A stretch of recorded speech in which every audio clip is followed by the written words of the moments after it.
Welcome back to the CF podcast, or otherwise known as the Classic Firearms Podcast. I am your host, Clint, and we've got Katie back with us today. How's it going, guys? And we've got Ryan over there. I see you, Ryan. Say hey. What's up, guys? Yep, there he goes. Man with the voice made for this. And then we've got Aaron Suozzo. Aaron, dude, it's good to have you here, man. Man, thanks for having me, guys. Absolutely, dude. So, Of course, anytime, pal. yeah, and so just so who might not know you, right? Which I don't understand how that's possible because you've been on our channel a couple of times. I think we first met earlier this year at SHOT Show. Correct. And we interviewed you at the CAA, the Command Arms booth, and you showed us a nifty little device called the Agada, right? That's correct. Right. And on the table right now, for everybody watching, they might be able to see your Gen 3 micro conversion kit, right? Correct. All right. So I know we just did a video, and that video, by the time this podcast go out, that video should definitely be out. And so everybody, you know, if you're trying to figure out like, well, what does this Aaron guy look like or whatever, and you're not watching the video or anything, he's a gorgeous specimen of a man. And I can tell you right now, also, this Gen 3 micro conversion kit's pretty gorgeous too. You guys have now set it up so your first gen and your second gen were not ultimately like red dot compatible if you had a red dot already on your pistol, right? Correct. So now you've got this opening on the Gen 3 that kind of allows you to have that. Right. So, yeah, if you could, any pistol that you have right now is going to be the Glock models. Anything with your red dot on your Glock, slide it in our MCK, and at this point, you don't have to worry about zeroing or re-zeroing any sort of red dots. It's compatible in that aspect when it comes to just putting that in there. The Gen 3 model, like you said, the biggest thing is going to be the RMR. We have our stock that actually collapses still left and right for your righties and your lefties. Right. And then the other thing is your line of sight. So anybody that can see it, and we showed it in the video also a little bit. It's a scenario that you could actually slide it up and down, which you'll see in the video also. So you can change your comb height on the fly, which Correct. is a pretty cool thing for a stabilizing brace system. So this comes with the brace and the stock, right? Or you have stock. the options. Gotcha. Yeah. It'll be the stabilizer, the brace, or a short stabilizer also. Mm-hmm. Gotcha. Right, so which is a really nifty thing. So if you wanted to SBR it, you have that option, or if you just wanted to run it and keep it as a pistol with the micro conversion kit, you can keep it as a stabilizing brace. You can do that too, which is a pretty cool thing. Correct. Now, Aaron, another reason we kind of wanted to have you on the podcast is because you and we had some pretty good conversations, man, out at SHOT, and we've hung out a bit. And it's like, dude, you know what, man? We've had some great talk, great conversation. We just need to like get out here, level some stuff out, because you've got some pretty interesting background too. And actually, why don't you hop into that? Like before you got into CAA, and tell us too how you got into CAA. But you know, before that, what were you doing, man? So before this, I was a cop, man. I was a cop out in Hayward, California. It's just south of Oakland. Okay. I was out there for 7 years. Got in there in 2015. Went through the academy, Alameda County, everything like that. And then honestly, I mean, I just came out the door flying. Oakland and Hayward's Bay Area, if anybody knows about that area, it's a nice area, but then there's also super chill, right? Super calm, right? In about a quarter of it, and then there's 3/4 of it that we get after it out there. So I experienced a whole lot very fast. I was in a bunch of OISs out there. Oh, wow. I did a lot of work with the gang unit. I was on the SWAT team. Really? Yeah. Yeah, so it was fun. A lot of good experiences, but at the same time, I mean, a lot of life-changing experiences also. Right. Oh, I can imagine, man. So that was something I enjoyed doing it, but I got out last year after I got into my last OIS, and I mean, as we'll probably talk about, the employment and the cop world has changed drastically. Even in the 7 years that I've been in, it's changed drastically. Oh, yeah. Really? You know? Yeah. So. Yeah, I believe. Well, Katie's husband, Hunter, yeah, he's a cop himself. God bless him. Yeah. How long has he been doing that? Oof, since 2017, I think. Okay. Yeah. All right. So he hasn't been in much longer than what, because you said you went in 2015, right? Correct. Yeah. Gotcha. All right. So I know Hunter's got some stories already as well, and being in that area too. Now, California sounds pretty interesting, especially with their very favorable gun laws. Yeah, I don't know how it's possible to have so many guns out there. When I think supposed to have guns. That's crazy, right? I think we were watching insane. like Mr. Guns and Gear. I think he found a statistic that said 1 in 7 gun owners are Californian. And so, I mean, it's a big state, a lot of people, and it is a state. I will say that. I've spent a lot of time in California as well, reluctantly. But no, it really is a beautiful state, and I would love to go and visit, hang out, stuff like that, if I was forced to by the Marines. Yeah. When you look out there, it's got a beautiful setup for all sorts of different ranges, right? And Camp Wilson 29 Palms is one big range, so that's kind of cool. But it's like, man, dude, they took all of these beautiful features and terrain and everything else, and then they put a bunch of stupid people in one location, it seems like, and now all of a sudden you've got these the world? Right. And now you've got like all of these ridiculous laws. I mean, it wasn't too long ago where they were like, hey, you know what? No more gasoline cars. You're going to go completely electric. And now all of a sudden California's blacked out. I mean, we could get into that conversation off the podcast. What that's for, but yeah, that's a whole nother story, man. I mean, with the sanctuary, cities that they have out there, they're doing that place no justice, honestly. Yeah. I mean, like you said, it is a beautiful state. I mean, they have some beautiful locations, everything like that. But with the homelessness, and I get it. Don't get it wrong when I say it. I mean, I understand people sometimes are down on their luck and things like that, but no, I totally get that.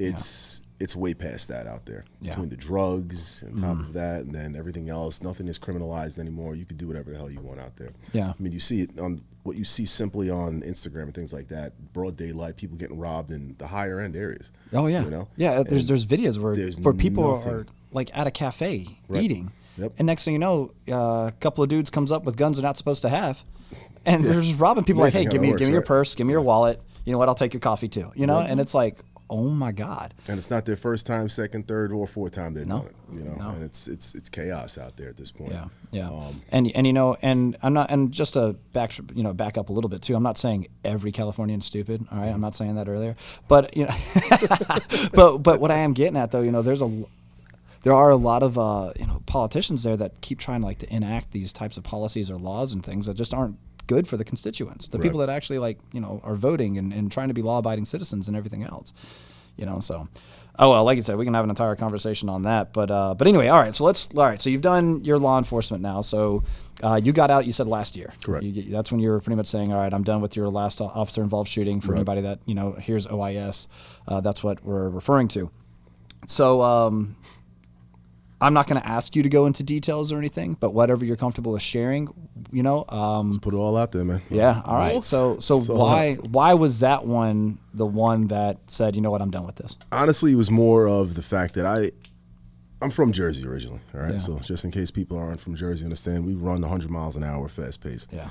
California and the West Coast is a little bit more, to me, slow paced. Even when you get off the plane out there, you kind of feel like life slows down immediately. Right. Yeah.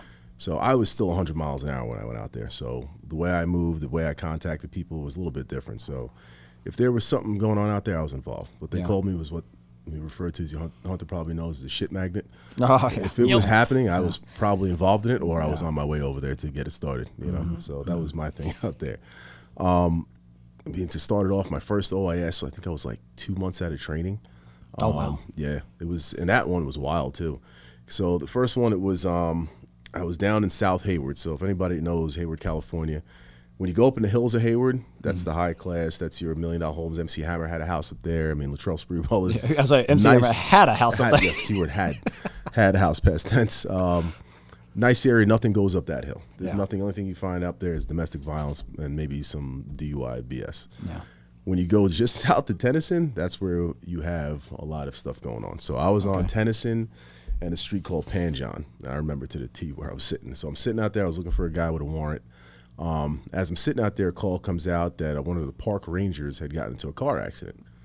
Simple stuff. I'm like, all right, I got to write a damn accident report. This sucks anyway, whatever. Yeah. So at that point, then the dispatcher was like, he needs you out there. Code 3. The guy they're trying to leave the scene. I forgot the reason he needed us out there. Code 3, he's about to fight the guy or something like that. Mm-hmm. So I'm literally like, from where I'm sitting, I could see this going on. I was that close to it. So I drove over there. I get on scene. They tell me it's an RV, went head on with him. As I'm pulling up down the street, there's a quinceañera going on across the street. Bunch of kids out there. Oh, geez. They're partying, having a good time. You could see the RV, and it's kissing the front of the Ranger's truck. Yeah. I pull up, Ranger's standing in the middle of the street and is looking at me. He's got this weird look on his face, and he's just staring at me. So I would get out my car. I'm like, what's going on? Like, talk to me. Tell me something up. When they tell you that before things happen, they tell you get these spidey senses that go off, real deal. That's 100% true. Don't ever neglect it or ignore it. That is 100% true. As soon as I stepped out my car, something told me, get back in your car right now. Something's about to happen. So I stepped out and I kept one foot in my car because I was like, I don't know what's happening here, but something ain't right. Asked the guy again, what's going on? He's just staring at me looking stupid. And he's just staring. I'm like, tell me where this guy is so I could put out traffic that this guy's running. He took off somewhere. At that point, the people at Quinceañera going on across the street, they're yelling, he's got a gun, he's got a gun, he's in the RV. So I'm like, oh shit, there's where the spidey senses are going on. That's what I'm looking for. Right. So at that point, I could see like a body because there was nobody in the driver's seat of the RV at the time. I could see something moving because the RV just started rocking. And then the guy jumps in the driver's seat of the RV. So I was like, oh shit, there he is. Yeah. Throws the car on, starts fucking driving. So I'm like, where the hell does he think he's going? Because it's a street that's lined up and it's a narrow road. So there's cars on one side of the street and there's cars on the other side of the street where the Quinceañera is going on. This guy turns it on. I'm like, there's no way he's going anywhere. Like, where the hell is he going to drive this thing? I didn't realize how powerful RVs were until just now. Until that point. Oh, boy. He's driving and he's ramming the truck. Then he rams another car. Then he rams another car. He's taking like 5 cars down the street with him. Oh, my God. And I'm like, in my brain, I'm like, what the hell is this guy doing? I'm like, you know what? Let me pit him real quick. Then I'm thinking to myself, I'm driving a Ford Explorer. I'm like, what the hell am I going to do? Yeah, right. I'm not going to stop him. So at this point in time, I'm putting out, the guy's taking off, so on and so forth. My partner's coming down the street. I could hear her actually screeching tires and her sirens coming. So I'm about to get out the car. At this point, I'm like, oh shit, he might hit these kids. So that's my top concern at this point is these kids are going to get fucking hit. Oh, yeah. And that's like my one fear in this world is watching kids die. I can't do it. I can watch somebody blow their brains out and be, oh, let's go to slice pizza, whatever. Right. But kids, I can't watch. I can't listen to. I hate that. Yeah. I cannot deal with that. So at this point, I'm like, I turn around. I could see my partner coming up. So I turn my head, and what happened in about 25 seconds seemed like the 3-hour period. Yeah. So the story I'm telling you happened like that. Yeah. So I turned my head real quick, and as I'm looking at her, she goes on the radio. You know what I'm saying? I'm 97. I'm on scene. And at that point, I hear screeching tires. I'm like, what the hell is that? So I turn back. He's in reverse, and he's coming 100 miles an hour in reverse. He comes back and rams her car. And then all of a sudden, she disappears. So I'm like, oh, shit. He just ran her over and killed her. So at this point, I'm like, God damn it. Now I got to shoot this dude because he just killed her. So at this point, I'm about to get out of my car, and then I hear screeching tires again. I'm like, what the hell is that? So I look out the car, and now he's coming straight up, about to T-bone my car. And I'm just like, okay, there's nothing I could do. I can't move fast enough to get out this car. Let me stay in the car. That's my best bet. Right. He hits my car, and I swear to God, when they say, like, a lot of times people say, oh, I saw, like, slow motion things happening. Yeah. You're like, bullshit, you didn't see that. Yeah. It's real. Oh, this yeah. shit happens. Your brain's I'm crazy. watching. Yes, Yeah. I'm watching the lights coming at me. I'm like, this is gonna suck. I literally sat there and said to myself, I was like, this is gonna suck. There's nothing I can do about it. I can't think of how to fight this. I can't think of, like, I just got to eat this right now. Hits it, glass blows out, and I'm just watching it like the Matrix just go all over the car. At this point, my car is like being pushed into the sidewalk, and I'm just like sideways. My driver's door is open, so I'm holding on so I can't fall out the car and get crushed. I can't get my rifle because it's like pinned up against me. My gun is pinned up against me, so I can't. But I'm like close enough where I could hit him with a contact shot, but I can't get a gun. So I'm like, I'm shit out of luck right now. I just got to watch this happen.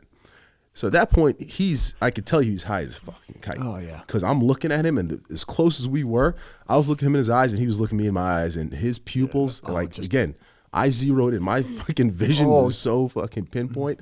I looked him in his pupils, and I'm like, this guy's fucking nuts. I remember thinking to myself, like, he's fucking nuts, dude. So at this point, he's driving me, and my car is just on the side. I'm holding on. He's pushing my car into the sidewalk, and then I thought, oh, shit, he's going to run over these kids because now his car is starting to break off my car, and he's going that way towards these kids. And I'm like, fuck, he's going to take out all these kids. So as this is happening, my partner, so I miraculously didn't get hit. She's running down the sidewalk to my left. So I'm like, okay, in my brain, I'm like, all right, she's alive, cool, we're good. So she's running down. This guy's RV's breaking off. He starts driving towards the kids. Oh, no. Breaks off. He actually hits a van, kind of stops his car a little bit. She gets out, cranks around off into his car. Car stops. He's still on the gas. You can hear him still trying to shift in it.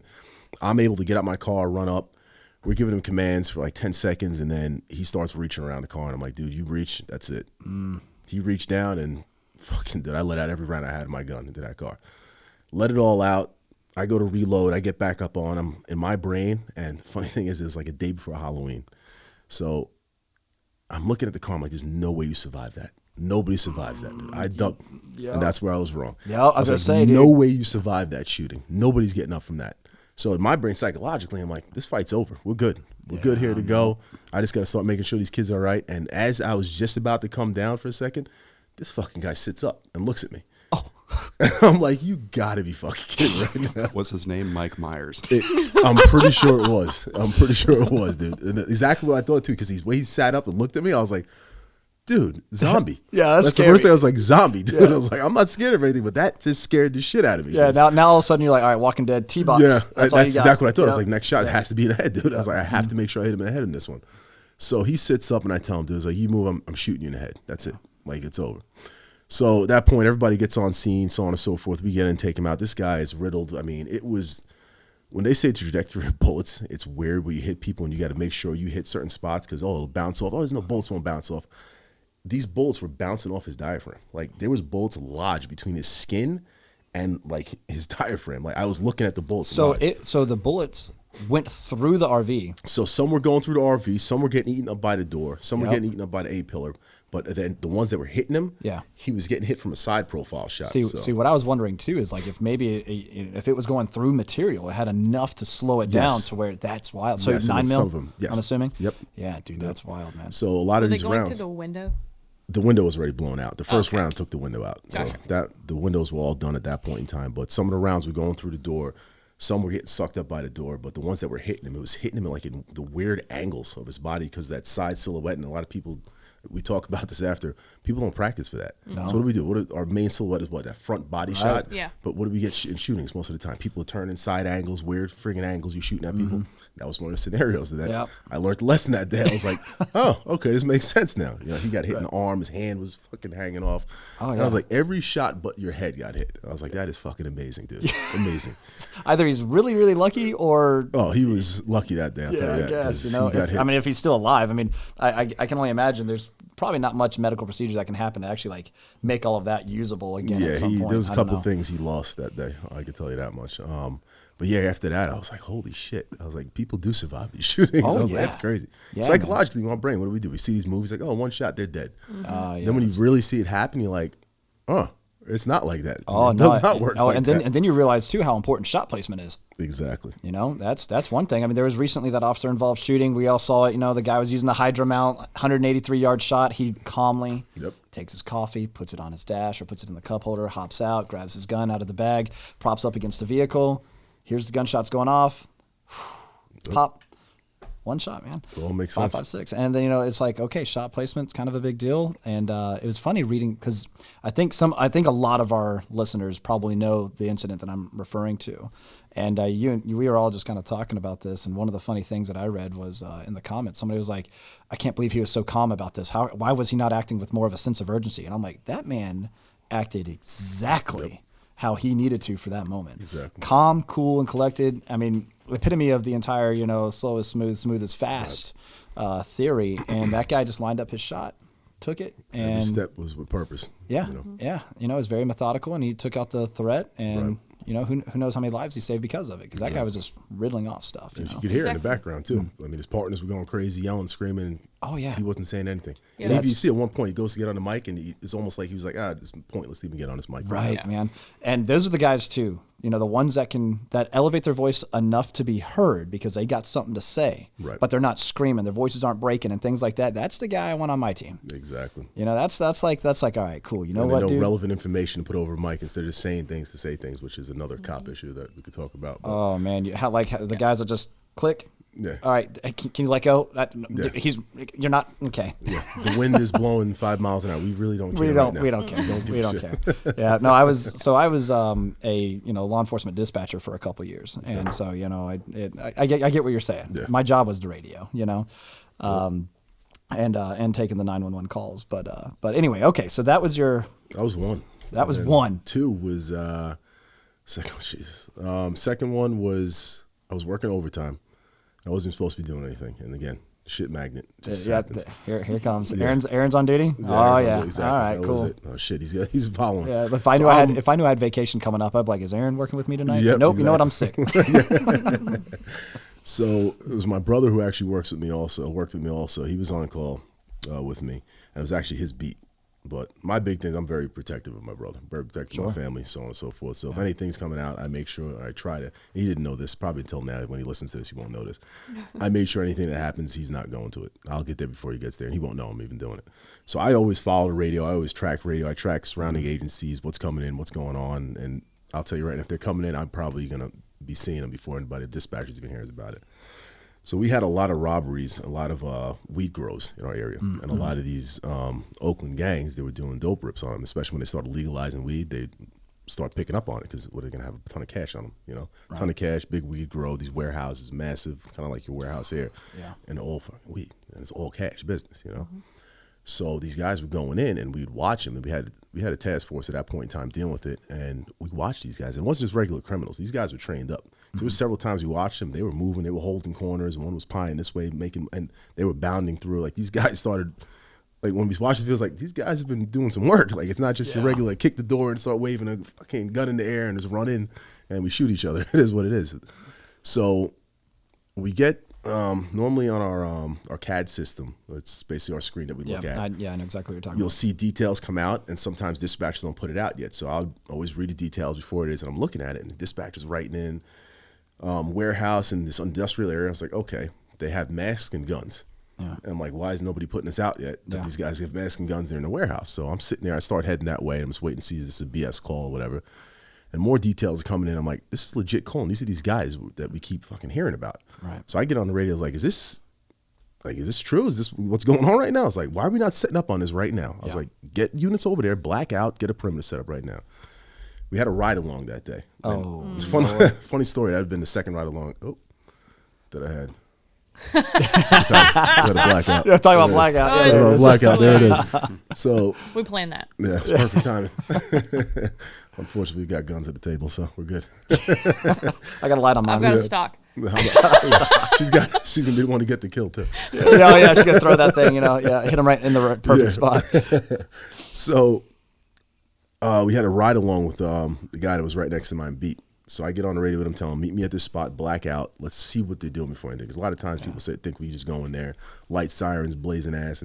But if you got 10 people in there, you want to kind of see what's going on, what we're dealing with, so on and so forth, to get a plan set up. Yeah, sometimes going in quiet's a good idea. Exactly. Yeah. Just observe what's happening first, get some information, and then make a decision on what you want to do instead of just blazing guns in there and you're like, oh, shit, I got to start thinking on the fly now. Yeah. Oh, shit, there's 30 of them and 2 of me. That ain't going to work. Well, that's not going to work out too well.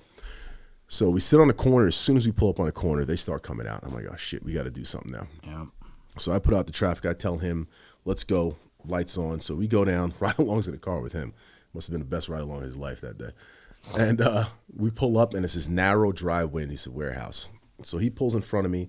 I pull behind him, and there's a silver Range Rover to the right. So two guys jump in a Range Rover, and they're kind of bottlenecked in. They can't go anywhere but through us. Yeah. So at this point, I drove to the side of him, and I'm like, you ain't going nowhere, dude. Like, you're going to have to hit us if you're going to do it. He throws in reverse, and he's going 100 miles an hour in reverse. So I'm 100 miles an hour forward. I'm kissing his bumper, and I'm making sure, like, if you go anywhere, I'm make sure right on you. Right. So I see them. I'm looking them in the pupils, and then, like I said, the spidey senses hit again. I'm like, it's going to happen right now. Yep. And I'm putting out the traffic, and I'm just like telling him, like, he's going reverse. He's going to hit me. And funny story is my brother talks to me after, and he's like, dude, I knew you were getting to shoot. As soon as you said what you said, I was like, I knew it too. But yep. So they get to a point where there's just a wall behind them. They have to make a decision, go left or go straight through me. I jump out. Partner pulls up beside of me. Ride along's right there. And I'm thinking, oh, shit, it's not good. We have a ride along here. We're about to get into a shootout. And these guys have guns. They start reaching down, and they gun the car. So I hear the freaking engine start revving, and by the time I got out of my car, the car is coming straight at me. I start cranking rounds through the car. First round, again, I literally watched this round come out of my gun. Slow motion. Go through the back window. I can tell you where the first round hit. Go through the back window, spidered out the back window. It blew out, and the passenger went just over the passenger's head and entered into the not the side, fucking whatever the ceiling is. Yeah, right. And I watched that round going, and then I delivered a bunch of other rounds that actually tracked, because another thing they don't teach you also is that you track your target. So I'm tracking the side of the door, and it's just literally going right down the side of the door. If you ever want to buy a car that sucks up bullets and you will not get touched, buy a Range Rover. Okay? I'll tell you right now. Or an RV. Those things, or an RV. Those right. fucking things are bulletproof. Yes. Those rounds do not go through those fucking doors, okay? Right down the side. I put rounds straight through there. Another one went through the the side mirror, and another one went right to the back dashboard. It was like God was on their side, and every round was just going around them. Man, it was at this moment Aaron realized he wanted a 10 mil. Yeah, that moment I wish I had my rifle in my hand, but couldn't get there fast enough. So I'm putting those rounds out, and then I'm putting the traffic out, shots fired, so on and so forth. They take off in this fucking car, 100 miles an hour. At that point, I've got my partners coming on. We chased them from Hayward into Oakland. Friggin', they had 2 tires blown out, and then they crashed 80 miles an hour into a fucking telephone pole. Jeez. Got out running. Oh my goodness. So Range Rover for the win again. Dude, I'm not even done yet. There's a reason why they're that expensive. Dude, the interior of that car wasn't even budged. Nothing bent in that car. They ran into a telephone pole. I have to show you guys a picture of this car. You see the exterior like somebody died in this car. The interior, nothing. Zero. What? This is not sponsored by Range Rover. This is not, yes. Again, this is not sponsored by Range Rover, but hell of a car. Maybe it should be. You guys want to send one my way, please do. So yeah, we get into a foot pursuit with these guys, end up catching the one guy. Other guy we end up catching too. Some things happened during that whole incident I'm not going to talk about, but we ended up catching both of them, either way, regardless of the fact. So that was number 2. Number 3. So how many were you involved in? 5? Was that 3. No, it was 3. Oh, there was 3. Okay. It was 3. 3 where I pulled the trigger, and then I got a couple of stories we get into that might as well have been a shooting. It was pretty damn close. The third one was, like I was telling you before, at SWAT training the day before. Just cleaned my rifle with a Rock River SBR, full autos. There you go, man. That was my first AR, was a Rock River. Yeah, I love that gun. A little bit heavy every now and then on the perimeter holding it, but fucking love that gun. Mm-hmm. So I cleaned it, and I remember I was telling my sergeant the day before, I'm like, dude, I just cleaned this rifle. I'm taking off tomorrow. You know, I'm going to get this gun taken away if I get into shooting, whatever.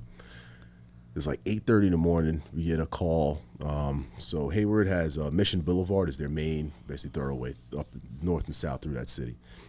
There's a guy on the side of the road. He's got a gun and he's waving it at people. 8:30 in the morning. So everybody's driving, a ton of traffic. I'm like, Jesus Christ, whatever. So I get down there. I'm flying. My partner pulls up 2 seconds before me, and I pull up right after him. He has the guy prone down on the ground. If people don't know prone, he's laid out on his stomach. And you can see a gun laying right next to him. So I'm like, okay, cool. I take my rifle out. I stay a distance on him because we had ballistic doors, so I stay behind my door. Nice. Cool. We got this guy. He's giving up. That's my thought process. Yeah. Spidey sense kicked in. I'm like, he's not going to fucking stay down. I'm like, something tells me he's going to jump up right now. So he's laying out there. My partner's giving commands, and then I see him look at me. And he gave me this look like, I'm going to take a shot at this. Guy looks to his left, looks to his right. Oh, no. Goes, grabs the gun. Oh, here we go. I already had my safety off, and I hit him 7 times. Boom, boom, boom, boom, boom. Cadence, he goes down. I'm like, all right, this fight's over. I shot this guy 7 fucking times. With a 5.56. With a 5.56 round. The guy starts moaning after 10 seconds. I'm like, are you kidding me right now? I was like, I got to start hitting people in the head. Fucking this shit. That's my thought. I'm like, what is going on right now? Yeah, dude. So when we took our course with Clint Smith, his biggest thing was do not unplug.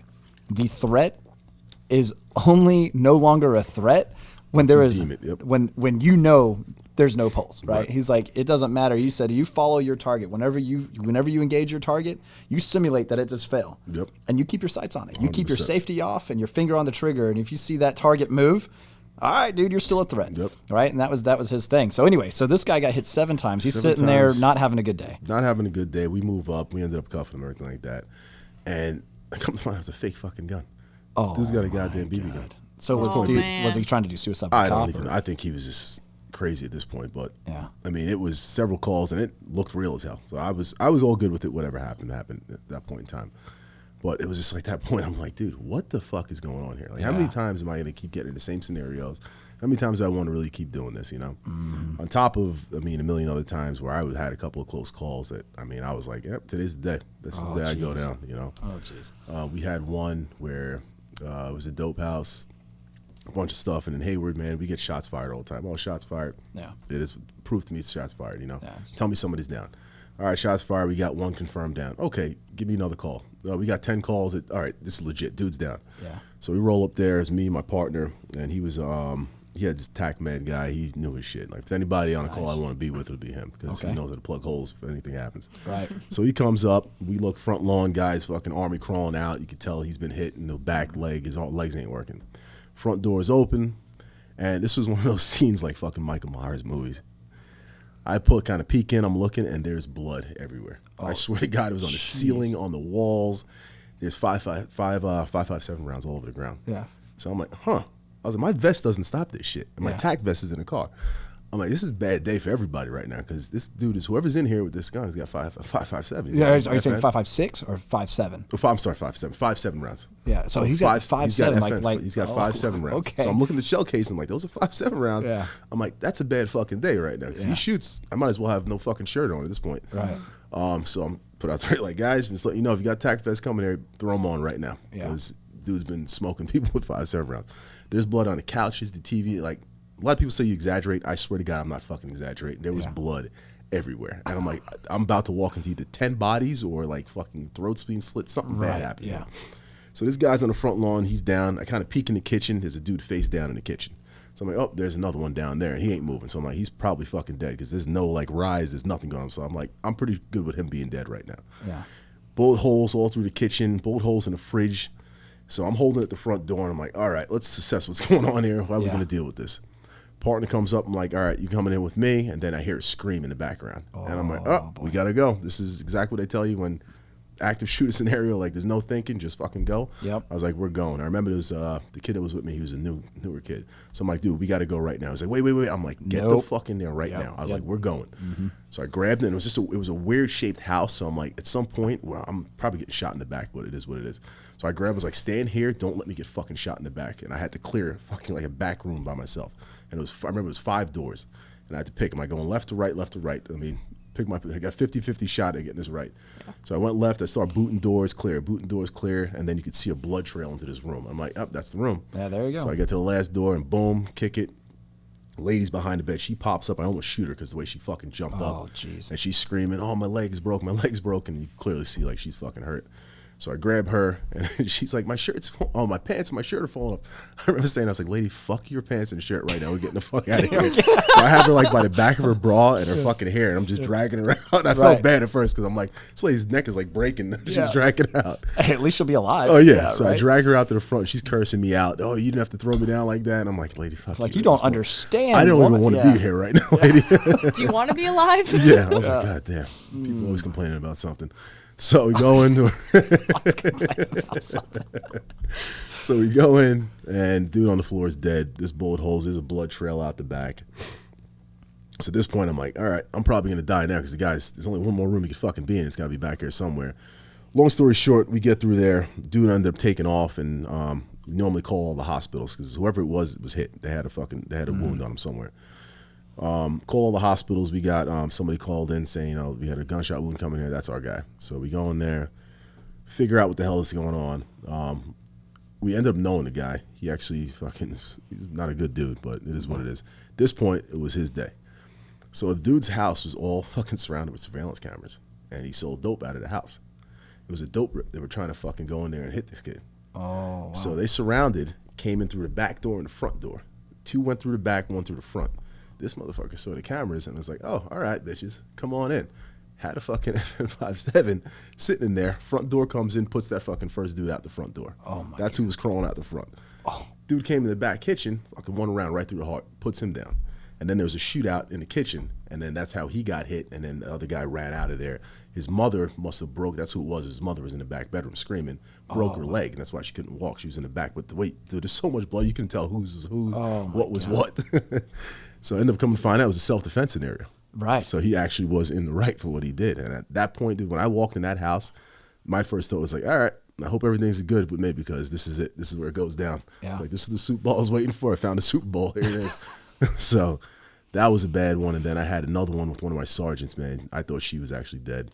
Really? Yeah, and this dude had to drop on me too. Like, it was one time I didn't have enough info, and it was one you got to go in, and he legit had to drop on me, and I didn't even know who I was looking for.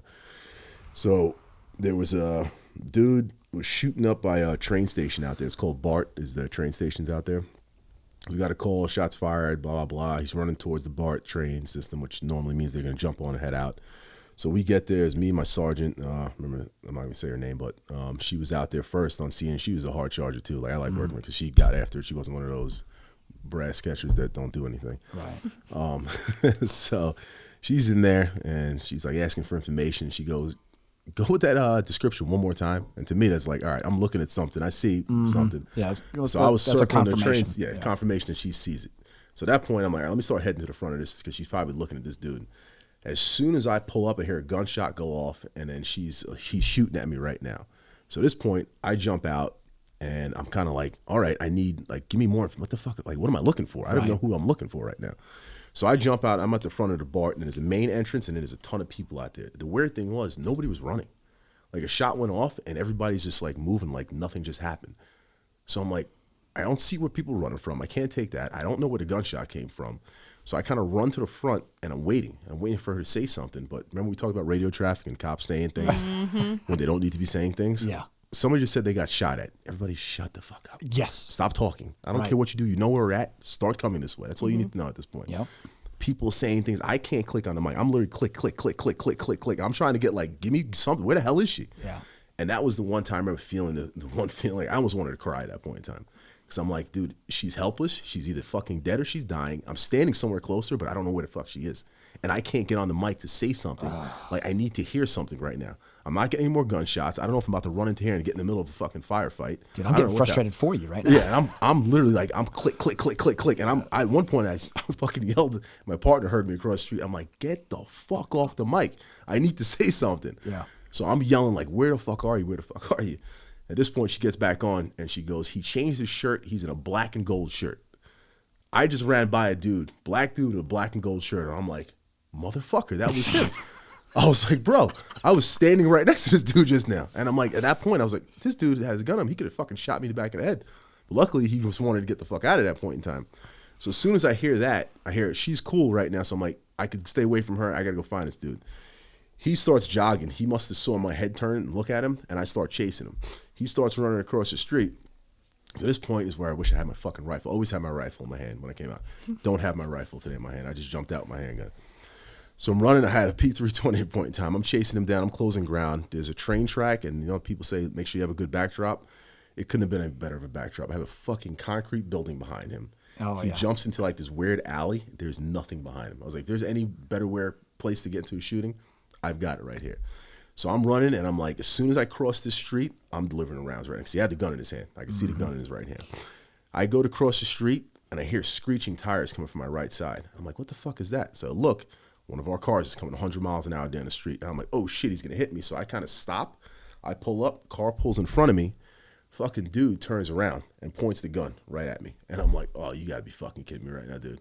I had this dude fucking dead to rights, and now he's going to fucking shoot me because I can't deliver around now.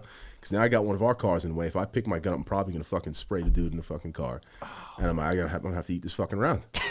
And I'm like, dude. I'm just going to have to take I just have to take this round, dude. Because Snack if I time. start shooting, I'm like, I'm going to kill one of my guys.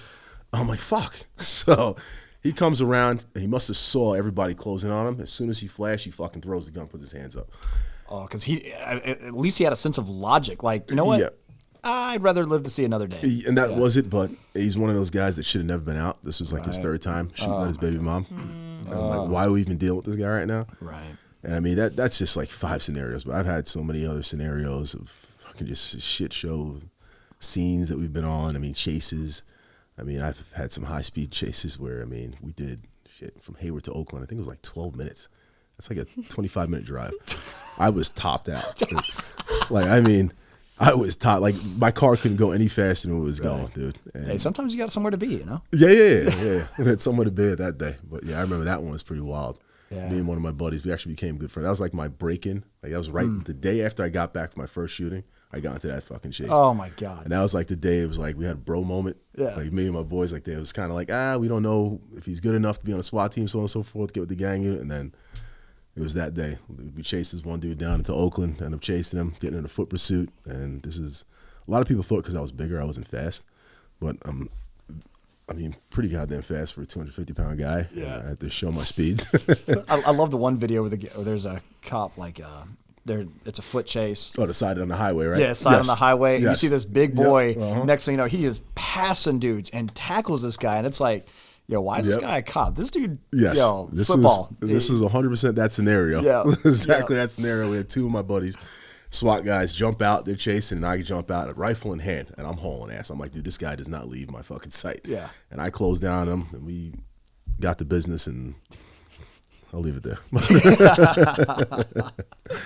But yeah, that was my bro moment. Yeah. Going back to what you're talking about, repeat offenders. There was a sheriff in Florida somewhere like that, and I know DeSantis said something like, "Hey, don't loot. We got a lot of guns, And the sheriff in Florida, was talking about home invasions and breaking and entering and things like that. And he says, well, he said something along the lines of, getting shot and you won't be breaking into any more houses if you're dead, type of thing. And he's like, I encourage you to shoot them. It's like, you know what, dude? Yeah, that's why I retired and moved to Florida, man. Yeah, that's right. Yeah, that's where you're out of now. Yeah. So, man, all right. So now, so first of all, thank you for sharing all that. Of course. And I'm sure as we get into it a little bit more, we might have some other stories to kick back and whatnot. But all right, so now you've done this pretty exciting career in law enforcement. How did you get with CAA? So CAA, funny. So I retired. Then I was like, I'm going to kick back, go to Florida. I'm going to try to do the golf thing. I was 37 when I retired. And I'm like, oh, fucking beautiful. Yeah. 37, retired. I don't have to work anymore. Yeah. Sat back. I got to Florida. I'm like, what the fuck am I doing? I can't sit still. I just came from this speed of life, and now I'm supposed to sit still and do nothing. Supposed to slow down? Yeah. I was like, I can't do it. So I was kind of going stir crazy. And I got into a company. I actually went back into construction. I was working with a roofing company. Mm-hmm. So we actually were doing some work in New Orleans after they had that last storm out there. And it wasn't what I thought it was going to be. I'll just leave it at that. I was doing some things, and I was like, this is not what I need to be doing. Yeah. So I was actually sitting. I was in front of this country club. It was the Chateau. It was in Kennington or Kennington. I think it is in Louisiana. And I remember I was at my wit's end with this company. And I was like, I'm done with this. So I was like, I'm going on LinkedIn. Legit, as I was sitting there, I was like, I'm done with it right now. It's happening. So I went on LinkedIn on my iPad. And the first thing that popped up, swear to God, was looking for retired police officers, have gun experience, and looking to do sales and marketing. I was like, you know what? I'm putting my resume in on this right now. Put it in. I got a call like 30 minutes later. All right. I was like, wow. I was like, that was fast. So I was sitting there. I was in New Orleans, and I believe it was like a Saturday. And she was like, can you come in Monday? I was like, not really. In my head, I was like, not really. But I felt like it was one of those things where God was like, you should probably do I'm this. Giving you what you asked for, and it's right here. Yeah. I was like, you know what? I'm catching a flight on Saturday. I'll be there Monday. I told her. Yeah.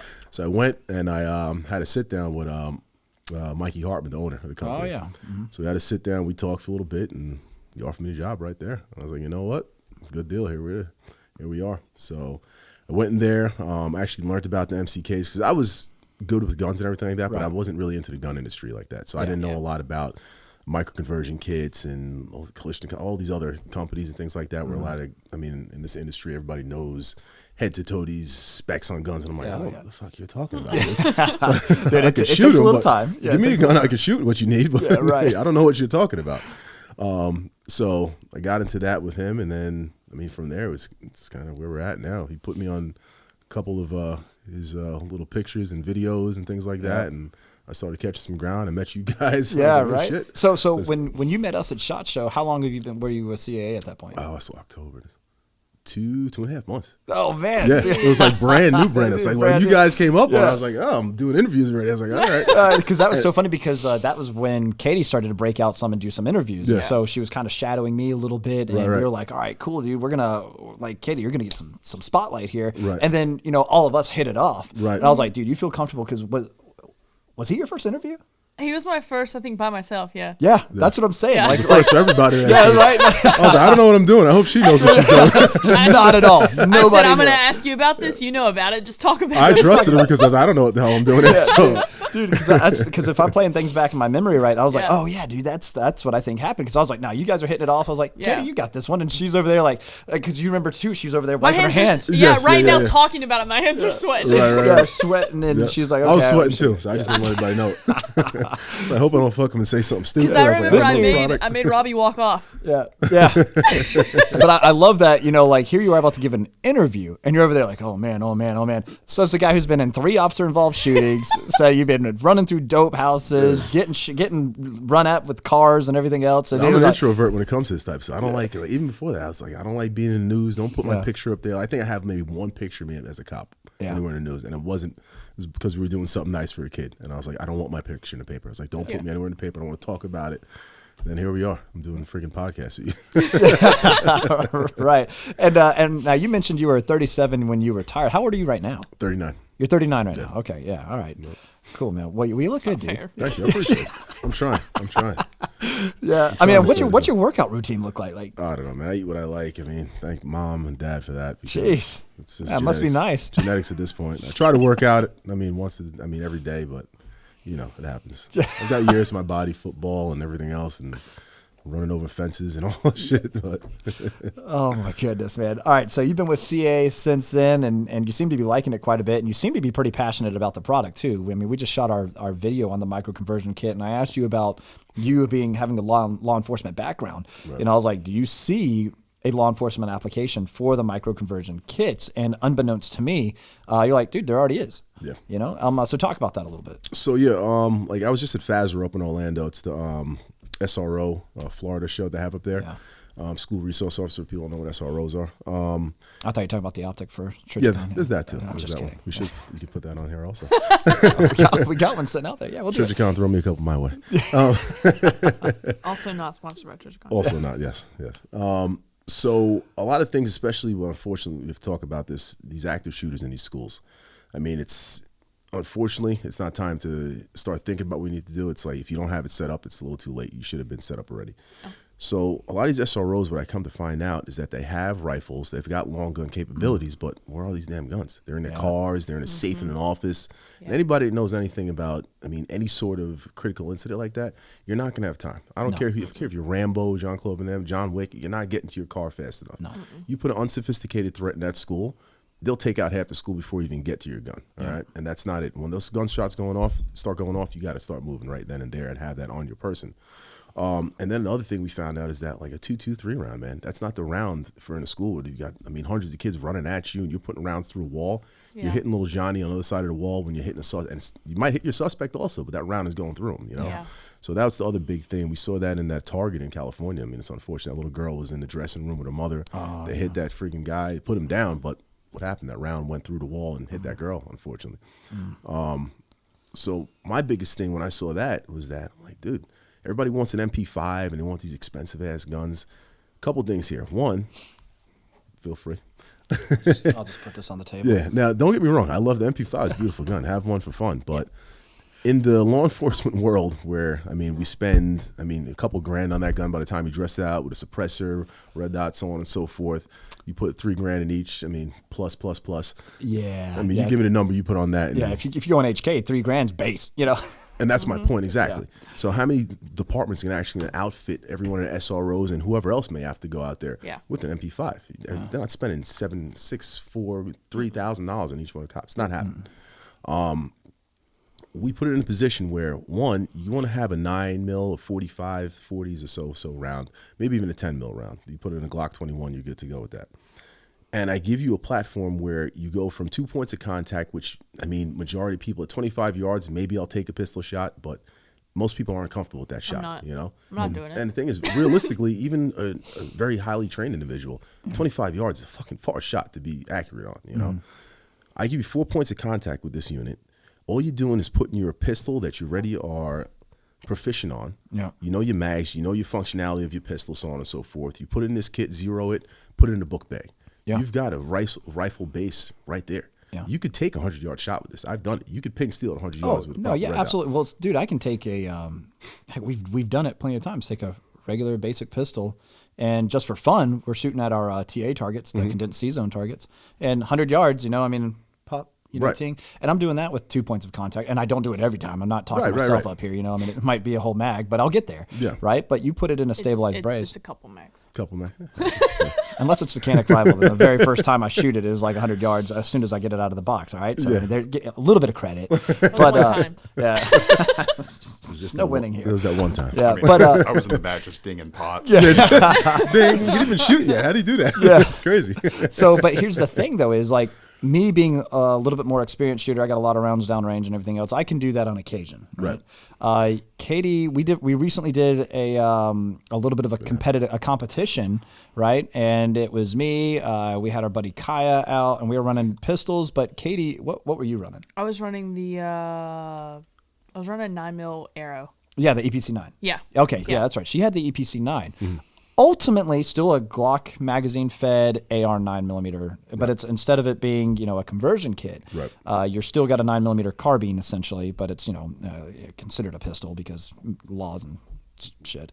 But anyway, dude, she's 100 yards, ting, 50 yards, ting, whatever it might be. And it goes to show right then and there that having those extra points of contact work, they help. That makes a difference, and especially if you're trying to get faster follow-up shots, right? And especially those high intensity scenarios. And we've already talked about the importance of shot placement, right? And we see it so many times, and there's been trainings that I've taken, or at least I've witnessed too, where you get somebody, you take the most well-trained individual, and you take somebody a novice, right? And then what one of these trainings was, okay, cool, I want you to stop the threat, and they put the target on an indoor range, and all it does is come to you, right? What does everybody do? They just dump into it. They dump into it, man. And next thing you know, they're looking for a mag, and they're trying to get it to stop, right? And so you're like, okay, cool. Now let's see where you shot. And, sure, you hit the target, but it's all over the place. And then you get the one guy up there, is like, stop the threat, zzz, pop. And then you see it's like one shot straight. One shot. And it's like, okay, dude, it's kind of like what we were talking about, that cop with the 183-yard shot, But it's a whole lot easier to do that, again, in a high-stress environment with those extra points of contact and the stability that you might get out of something as simple as a conversion kit, right? Exactly. And on top of that, it's not going to cost as much as this MP5, right? 100%. Or I've got the standard AP5 in front of me right now that I absolutely love. But there's that. You're running the same mags. So anything that they have on their secondary, on their sidearms, can be the same mags majority of the time that they're running. So if you're running 9mm, whatever, 45, so on and so forth, say you and your partners get into that long, gunfight one day, God forbid you get into that, everybody's got the same mags they're working with, so you have that ammo on you. Yeah. And then the beautiful thing that nobody ever talks about, I tell people, is this. When you get into OISs, unfortunately, you lose your gun. It's going to the DA's office. You make a donation to the DA that day. Let's say you have that $5,000, that $7,000 MP5. You dressed up beautifully, and yes, I've done it in my AR. It went bye-bye. Yes, I felt the same way. Yeah. And while you're trying to field strip it right then and there. Yeah, right. Like you're trying to take all the stuff off of it really quick. I want that back. Yeah. That goes bye-bye. So you just donated $7,000, $5,000 to the DA's office, and you're going to have to get a new one anyway. Yeah. I don't know too many departments that are going to want to pay that every single time. Or God forbid you have another Uvalde, that all those cops get into that shooting, they're going to take all those guns, and they're not going to do it. It's evident. So it puts you in a scenario where, our base price on this is $349. Utilize a Glock 1917, whatever it may be at that point in time, a couple $100 in that, and you put your red dot on it, and you're good to go. So $600-700, and I give you the same performance that you could utilize there, which a majority of times is going to be what? It's going to be CQB scenario. Oh yeah. You're going to be 5, 10, 15 yards a majority of the time taking those shots. Yeah. So, this is something that makes sense. It's logical when it comes to, I talk about the SRO aspect, even UC work, undercover work, or like when we're sitting in cars, we're doing surveillance on things. I've done it multiple times where I have my rifle sit in my lap, and I think about it sometimes. If I got to get into a freaking firefight right now, I got to drive up, I'm banging myself in the face, and I'm driving out the window. You got to break that nose. Exactly. And then I got to shoot out the window, then get out the car, I got to drive it back, high port it, then low port it to get back out of the car. Right. So many movements where with this, I could shoot it from a collapsed position. I'm not worried about any other recoil coming out. You're still shooting a pistol. There's not going to be additional recoil on it. And then when I have to pop up and take that longer shot, I'm good to go. Everything's encased into the MCK, so where we have the pros of, let's say, like a revolver, where you can shoot out of a bag because you're not worried about anything on the slide. Same scenario here. I could put this in a book bag, and I could dump rounds from there because what's happening? Everything's fully encased inside of here. Which, that is an interesting thing. That's something, too, we didn't really hit on in the video, is that you don't have to really worry about something getting in there and hindering the functionality of the firearm. Correct. Because it is encased, it's all protected. Right. So that's a pretty cool thing to take into consideration, too. Yeah, and then additional mags. We have the additional mag wall. You can run additional mag there, and then, whatever you decide to carry it in, if you're slinging it, if you put it in a book bag, we have a couple ballistic bags we actually sell also, where you can do a quick go bag and pop it out and get to work. That's another good thing too. Yeah, and the other thing I was thinking about, if you use the base charging handle that comes with it, because for those of you that can't see it, you're listening, or maybe you are, it does come with a standard charging handle that actually threads into the replaceable backplate, right? Right. So that's going to be our Gen 3 charging handle. The standard charging handle is going to be your polymer. That's just going to slip over the slide. Right, and that one's a little bit more narrow too, which it doesn't take up as much surface, so it doesn't protrude as much outside. Correct. So if you are worried about like maybe that charging handle, sticking out a little too far, it might hiccup or whatever else it might be, especially if you're shooting it in a bag or anything. You put on the base one with that doesn't actually modify the gun either. Right. And you're able to rock and roll. But if you want something that's a little bit easier to manipulate, you want to be able to thread that. All it is a replacement of your Glock backplate, which, again, you did that on camera, and it's very easy to do. Quick I've done and it easy to several do. times. You know, I know. And legal. And legal. It's legal. It's not. It's not a switch. Not a switch. I repeat, not a switch. Yeah, you didn't get it from makeup.com, you know, Exactly.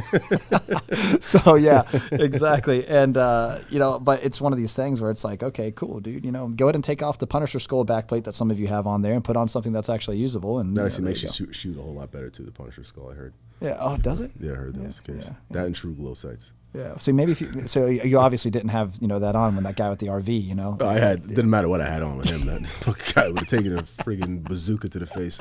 Oh my gosh, man. I actually made World Star in that too. There's a World Star video. No way. So I got my first one. I was on World Star. No I'll have way. to show you that video. Yeah. Yeah, you will, Yep. dude. Oh my on God. World Star. I was famous. Can we link that below or not? Probably not. Probably. We'll let Ryan make the call on that one. I Right? also want to point out that we had that event in North Carolina. Oh, yeah, yes, at there was the another Hyatt. shooting And competition. how much better did I shoot using that than Clint? She with did. the She pistol? may have beat Clint. I don't know. What? There I may be a video. I I don't- might be able to link that one. Nah, you know, There are that never multiple happened. videos. Yeah, we can link that one. That one we might be that's able to some link. bullshit. I may or may not have a video on that. Whatever. It's just a confidence. I'll let her win. Whatever, dude. Several And times. just by like the way. me and Kyle let you win on this Yeah, okay. video you were Yeah, talking okay. about earlier. Sure. The eye in the sky don't lie.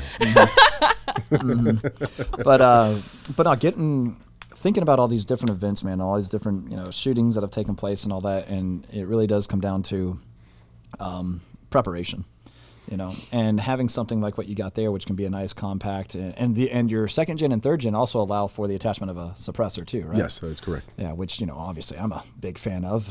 I mean, Why not? I love it. Might as well have it on there. might as well make combat quietly. Yeah. But anyway, you know, so that's also a neat thing. You also have the integration of y'all's flashlight, which I'm not gonna lie, when I heard that you guys had like a integrated flashlight that can go into that just below the barrel, I was like, man, that thing's probably not any quality. That's a bright little sucker. Yeah, so it's a 500 lumen. We have the O lights that we use. Yeah. So yeah, it's Yeah, pretty that's good. It has 3 different options or variables in reference to dimness. Yeah. And then it also has the strobe option also. Oh, nice. Double Yeah. tap of it, you get the strobe light.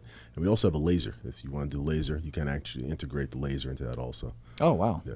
You do So- IR also? Like I mean, well, you got you can get Picatinny all IR over the that. place. Yeah, the Picatinny you could throw. It's 3/4 inch Picatinny, so you can throw whatever you can Yeah. really think of on that. It fits on 3/4. So. Yeah, because outside of the law enforcement application, as you and I were talking about before too, home defense, man, you know, because we were talking about like, as I call it, you know, balling on a budget. Right. You've got your Glock 19, Glock 17, whatever it might be that you use as your daily carry, probably Glock 19 in this case, and that's all you can afford right now. And you're like, man, I really do wish I had something that I could be a little bit more accurate with, that might hold more rounds, something like that. And instead of putting an extendo in your Glock 19, that looks kind of ridiculous.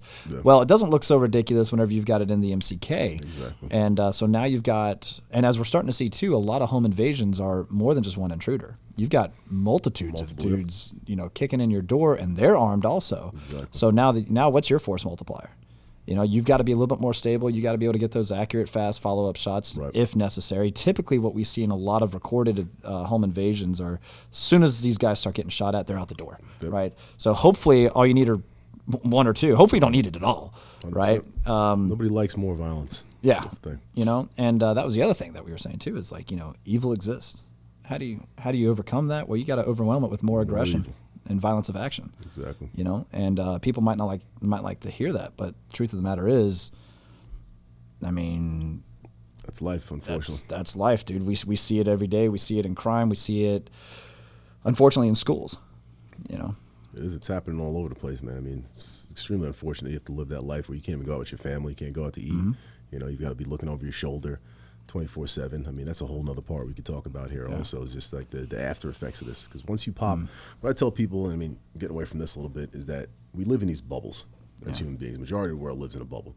Nothing wrong could happen in that bubble. And they want to stay there because the majority of people go crazy if they figured out that they have a serial killer, they have a Jeffrey Dahmer living right next door to them. You know, and that's the reality of it. A lot of people don't want to see that shit. Don't Yeah. tell me about it. I want to live Yep. my life, and that's it. The reality of it is there's sick people in this world. Yeah. Yeah. What I tell people is this: 99% of people in this world are good people. People do stupid shit. They do dumb things, DUIs, so on and so forth. Yeah, you weren't trying to kill anybody. You weren't purposely. You just did something dumb. 1% of these people in this world are legit evil, bad people. You know, between whatever it may be, rapes, child abuse, whatever it may be, killing, murder, so on and so forth. And that's where you have to prepare yourself for this type of stuff, you know. And then there's the after effect of there's things that happen after. Like you said, there's the preparation, there's the before, the during, and then there's the after, you know. And the people that have been involved in certain scenarios, there's the after effect also you got to deal with. You got to deal with, to prepare yourself for all this type of stuff. So getting these guns and getting your kits and so on and so forth, your go bags. See, that's the fun, sexy part. That is the fun, sexy part. And then there comes the actual application and the use of the equipment, which is the scary part. Everybody likes to kind of like think about it and be like, oh, this is what I would do, this is what I do. And here's what happens to your plan the moment things kick off. It goes right out the window. Yep, never goes the way you had it written up. Not at all, right? And then let's say you survive this encounter. Now the post of that is, let's talk about you can talk about the mental effects of course of everything, but dude, it's going to weigh down on you even further once the legal action starts. Because now all of a sudden, sure, you have your life and it's the entire, tried by 12 over carried by 6, right? Totally agree with that. At least I'll have my life. But now you've got to defend your actions.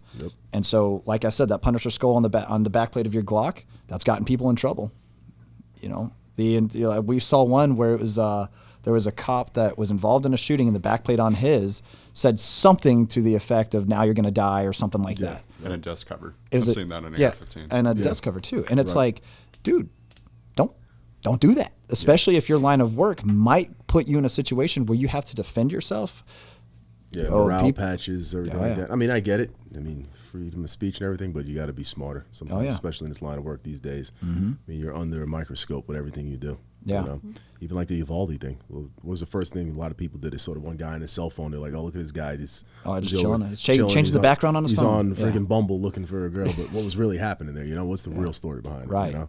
So, you're judged before you even do anything immediately, especially in that line of work. Military, whatever it may be, police, you're judged immediately in that line of work, and it's unfortunate. But like you were saying, the after effect is I think that's probably the biggest fight. And that's a more serious thing. Like everybody, it's great. The motherfuckers are in there ripping doors down, going in, kicking ass, and putting people down, and nobody talks about that after part. And that's the part that sucks.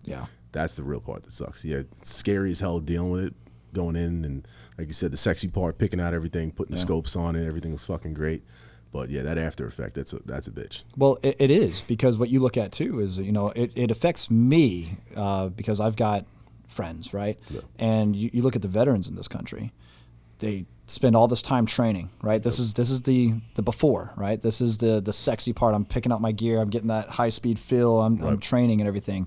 And then you get out there and you start performing the duties, right? You're out there, you're taking your life in your own hands, your buddy's life in your hands, and you might have to. The truth of the matter is, you might have to kill somebody, right?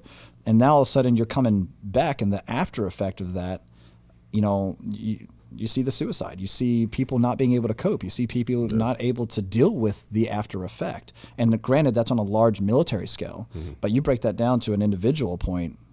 Just the things that you've been through alone. I know probably sometimes you wake up and you're like, man, that dream sucked. Oh, wait, that actually happened. It's happened a bunch of times. Like you said, you pop that bubble. And it's even broader than that. And being involved in it, I've actually waited out, even on your end of things, like the spouses. That's another thing people don't talk about. No. Like you take a fucking beating on that shit. You do. Physically and mentally. Dude, like you take a beating on that. Yes. No, wait a minute. Hold on. Okay, let me rephrase Let's clarify that. Let me rephrase that. I do not. Ryan's face, dude. Ryan, stop the recording. Cut the feed. Wow. Anyways, no, Katie, guys. are you okay? She's drunk. She's drunk. My husband does not abuse me. You can't see my face, but I was very concerned for Katie when she said that. I gotta go, guys. No, I'm just saying, Hunter's been having nightmares before, and he'll just knee the ever-living crap. I woke up one morning, and I had a bruise the size of at least a softball on my thigh. And Hunter was like, what happened? I was like, oh, it's okay. He's like, no, you have a bruise in your thigh. I was like, well, you just had a dream last night. And he's like, I hurt you. And then he lost it because he hurt me, and he didn't mean to. He was just having a rough dream. Yeah, I mean, it's a lot. It's to do with that, and then another big thing too. Like even when I was involved in these shootings, I didn't understand what I was going through, and that's a lot of this part that I was talking about, the after effect. Nobody explains to you what you deal with after. Like, I never went through depression. I didn't know what the hell to expect with that shit. Right. Like depression, what to me is like, oh, stop being a pussy. Yeah, Yeah. right. You know, don't Yeah. think about it. Keep going to the next one. It's like after the first one, I was like, whatever. Move on to the next one. Just keep moving, keep moving, keep moving. Yeah. But it's like that saying they say you have a backpack on, you put a little pebble in it. Every yeah. time you go through trauma, you put pebble, pebble, pebble. After a while, pebble's like, you're like whatever. But you put 100 pebbles in that bag, and you start feeling that weight. You put 200. Your back's gonna start hurting. 300, you're gonna start fucking taking a knee, you know? Oh, yeah. And then sometimes people don't realize that, you know, I gotta stop filling this bag up, and that's kind of where it goes. So like I remember my second one.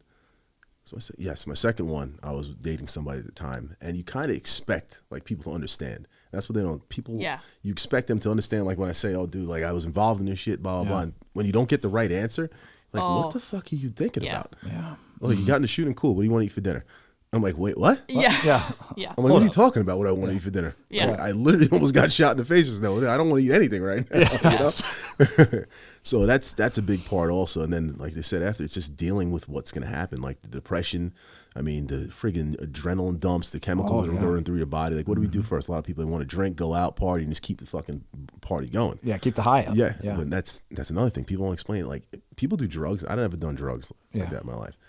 Adrenaline is the worst drug you could fucking have in your life. You cannot find a higher high than that. And you know the very base dose of it, I love. You know, you're going a little over the speed limit. Yep. You see the state trooper on the side of the road, and you're like, oh, Yep, and then there it is. And then all of a sudden Yes. you don't see the blue lights. You're like, all right, yep, yeah, then I'm you're down. good. You know, and that right there is a very very small dose Right. of that natural drug, which I can tell you right now, I love it, man. Like, you know, I tell people all the time, I was like, oh yeah, I'd jump out of a plane, absolutely. Like, I'd hunt for that. You know, you know, I don't consider myself at all an adrenaline junkie, but if I'm given the opportunity to do something that hits that spike, I'm gonna do it. Sometimes we chase that high. Like I won't lie to you. When I was working, I was chasing that high, looking for the next fucking high speed chase I could get into. Yeah. And you don't realize what you're doing to yourself. And then you get into it, and you get to that high point where you can't come down from. You're like, wow. Oh, yeah. Like, I need to get into another one, and then Yeah. you're like, I need to get another one. Yeah. Then you start thinking about what you're doing. And you're like, wait a minute. Yeah, I need to Like, slow. I need to fucking stop. Yeah. But you can't, because what do you? I mean, we're majority of people in the way, because I've seen a couple therapists with things, is baseline where we live is like right here. So let's say normal people is right here. That's your baseline. That's your calm. That's us sitting down here talking like this. Right. My baseline right now is here. This is Yeah. where I perform at. This is This is comfortable for me up here. Yeah. To you, I put you in that scenario right now. You're like, oh fuck, oh fuck, fuck. overwhelmed. Anxiety's through the roof. You're Yeah. sweating. You don't know what's going on. But me, I'm like, I'm good there. Yeah. And then my high point is like through the roof. That's me getting shot at, and so on and so forth. I put you in that. People like passing out, throwing up. Oh yeah. I mean, yeah. that's Your what I'm your saying. high point is getting shot at. Yes. Somebody else's high point is literally, a I need to see you text from their boss. Well, there's that too. Listen. Yeah. Or the wife calling you and like, like, Jesus uh-oh. Christ. Oh, Do I crap, pick this up? Do I pick this up? It's a we need to talk. Oh, okay. Oh, Oh jeez. my god. Oh, Hey, man. just tell me what you want to tell me right now. Oh, dude, I'll start shaking already. What about? Yeah, what- Start recapping what you did. Did I take out the garbage? Yeah. Oh, Jesus Christ, I forgot. Yeah. But yeah, man, it was like that was the hardest part for me. It was just dealing with that. And the last one I got into was right as the COVID scenario hit. So it was kind of like you're by yourself, and then you're dealing with all the stuff. And there's civil aspect of things. Am I clear jet? Is this gonna be done? Yeah. Is this dude gonna die? Is he not gonna die? Oh shit, he died. All right, now what's the fucking next step here? Did he You die know? from COVID? Did you have your mask on? It wasn't the mask. The mask was the problem. I didn't have a mask on. Listen, you could have used your mask to plug holes. I may have done that once, I think. Yeah, the masks. Oh, jeez, freaking good old COVID. Yeah. Oh yeah. Amazing. I know those homeless people in San Francisco died from all that, but I don't know. I didn't say that just now. Oh man. So talking about being prepared, going back to that, you and I, as soon as we walked in the room, we both stripped ourselves of our concealed carry. What are you carrying? What is Aaron Suozzo? Hellcat Pro, man. That's what I went with. I had a shield in 40 cal. Yeah. It was about 5 months ago. And then I decided the 40 cal is not for me anymore. Yeah. So the Hellcat out. I did some shooting with the Hellcats. We actually made an MCK model for it. Oh, nice. For And, the Hellcat, you guys made one. I didn't know that. So I know you guys had them out there for Springfield. I was just assuming the XD and things Yeah, like so that. we had the XD, Yeah. XDM, all that, and then we actually made the Hellcat version of it. But the thing was the Hellcat, I have bigger hands, so like the Yeah. Hellcat, I was just kind of swallowing the gun in my hands. Right. I didn't like it, and then it came out the Hellcat Pro. and that's like the perfect fit for me. Yeah. It's got the 17 plus 1. I was like, oh, that's it, man. That's it. That's it. I was like, that's the one. So you haven't shot the SIG macro yet, right? I have not, but you're gonna let me shoot yours. Yeah. Let me shoot yours.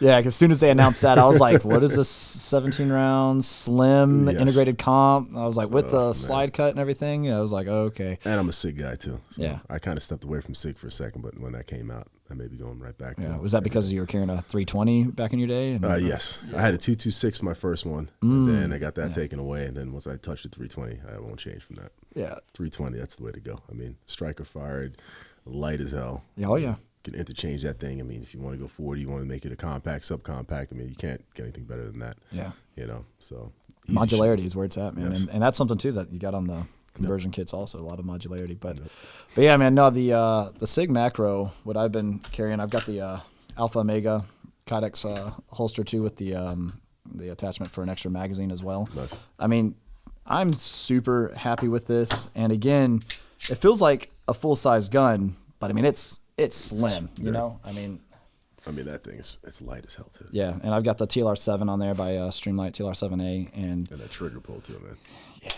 yeah, it's a nice feel. But you know, what I really appreciate about like the Hellcat Pro, like what you're carrying, and about that is the capacity, right? Yes. Because like I was talking about before, is, you know, people have a threat approaching them. Again, this was at an indoor range, and all it was a paper target attached to a piece of cardboard attached to a rail, and this thing's moving at you at like, you know, a decent speed, Right. and all people are saying is stop the threat. And ultimately, it's how quickly can you mag dump your gun, right? And what you learn really quick is, especially like the guy in the RV, guy took 7 rounds of 5.56. Right. You know, all of a sudden you realize, oh man, I can plug as many holes as I want. Right. And if I only have, you know, 7 rounds, if I only have 8 rounds, The shield. Yeah. I Yeah. had 7 rounds of my shield. yeah, you know, if that's all I've got, you know, I'm gonna be like, well, maybe I'll slow down. But in that high stress situation, dude, all of a sudden I've got 7 rounds that are going off in under a second, and Right. I missed them all. Exactly. Now what? It's You know? like that. We were talking about the Puma. The guy was. It was you. We were talking about Ryan. Was talking about the guy with the Cougar. Did Yeah, you see that? The video? yeah. That was I was stalking him. Yep. And he missed those rounds. Yeah. It's like, oh, that's where it counted, dude. Yeah, I'm not gonna lie, because I thought he was doing like warning shots. I was like, oh, that's a good warning shot, dude. But thank God he got it on his phone. Yes. Otherwise he wouldn't know about it. His phone. He was more accurate with his Oh, phone he than he was was his gun. You Yeah. know. I don't think that thing Jeez. bounced once when he shot at the phone. It didn't move. Yeah. Now there was a video that came out months ago, a similar situation where a cougar like walked up on a guy. Oh yes, and Yeah, and then I think he actually had a 40 on him, and he got that thing right below the right, eye, I yeah. think. You know, and it's like it's one of those things where a lot of people are like, "Oh my God, I can't believe you do this to this beautiful animal," and things. It's like, well, let me just hold on now. I'll show you a couple pictures real quick of what happens if he gets you. Yeah, because it's kind of like, look, dude, that right there, I consider a self-defense thing. Beautiful creature, absolutely, but you got to understand, we're both predators, Right. All right, and I know what you're looking for.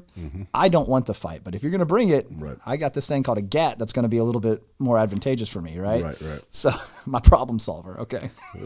It is what it is. You got to protect yourself for a long time. I mean, he literally had a Glock 40 problem solver on him, did he not? Yeah. Stop. Solve the problem. It was either that or he's going to be freaking hibachi for that thing. Yo, yeah, jeez, yeah, no kidding, man. But all right, anyway, so you've been happy with CA so far? Yeah, I mean, man, of course, I like you're it. still working for him, so of course you're not gonna say it. Mikey still likes me. He still has me on payroll. So Yeah, well, I've run a couple of like the Hartman optics from back in the day too. You know, the pretty cool things. He's been involved with a lot of things, Israeli and all that type of stuff too. Right. And all the micro conversion kits, I see it clear as day on the box, made in the USA. So he's pretty much taken this design, and you told me too that because it's a funky looking thing. And we're going to talk about funky here in just a moment when we start talking about the Agada. But but this saying too, what you told me is he actually took a mold of his hand. Correct. And that's what gave you that style of the front end of that. Right, correct. So the front end of it is the mold of actually his hand. Yeah. That he made. So there's literally a piece of him on every conversion kit. Well, yeah, I guess we could. If you're going to we make put it it- weird. Clint had to make it weird. That is definitely weird. I touch Mikey every time I touch a conversion kit. That's weird. You're welcome for that thought. Thanks. Now I got to make sure I tell him that. Well, hopefully he's listening. He's definitely listening. He's He's figuring out if he's gonna keep you or not. Stroked his ego. Yes, Mikey, I'm touching you.